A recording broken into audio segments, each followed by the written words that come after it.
রাউজানের ঐতিহ্যবাহী সৈয়দিয়া তাহিরিয়া ছুরা আলী মাদ্রাসার উদ্যোগে পবিত্র জশ্নে জুলুচ্ছে ঈদে মিলাদুন্নবী সাল্লাল্লাহু আলাইহি ওয়াসাল্লাম উপলক্ষে মিলাদ মাহফিল ও দস্তারবন্দি এবং পুরস্কার বিতরণী অনুষ্ঠান ২৬শে সেপ্টেম্বর বৃহস্পতিবার দিনব্যাপী নানা কর্মসূচির মধ্য দিয়ে মাদ্রাসা মাঠে অনুষ্ঠিত হয়। এতে উদ্বোধক ছিলেন গাউসিয়া কমিটি পূর্ব গুজরা ইউনিয়ন শাখার সভাপতি এ.কে.এম. জাহাঙ্গীর আলম মেম্বার। মাদ্রাসার প্রতিষ্ঠাতা হাজী মোহাম্মদ সৈয়দুল হকের সভাপতিত্বে অতিথি ছিলেন সাবেক পৌর কাউন্সিলর এস.এম. আসাদুল্লাহ, সমাজসেবক মোহাম্মদ শাহ আলম, আলহাজ সৈয়দ আব্দুর রহমান। প্রধান বক্তা ছিলেন হজরত মাওলানা ওমর ফারুক নইমি। বিশেষ বক্তা ছিলেন মাওলানা সৈয়দ শওকত হোসেন রিজভী, হজরত মাওলানা বেলাল উদ্দিন। সৈয়দিয়া তাহিরিয়া ছুরা আলী মাদ্রাসার পরিচালক হাফেজ মাওলানা মোহাম্মদ এহসানুল হক, হাফেজ মাওলানা ইলিয়াস,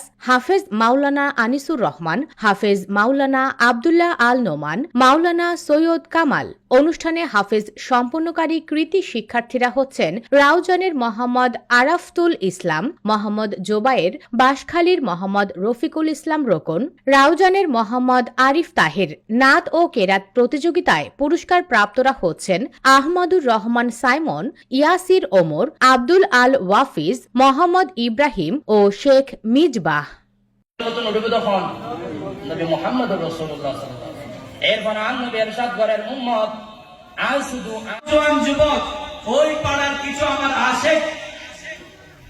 আমার আদর্শকে ধারণ করে আমার আদর্শকে সমাজে বাস্তবায়ন করার জন্য আমি নবী পাক সাল্লাল্লাহু আলাইহি ওয়াসাল্লামের একটি মিলাদ মাহফিলের আয়োজন করেছে।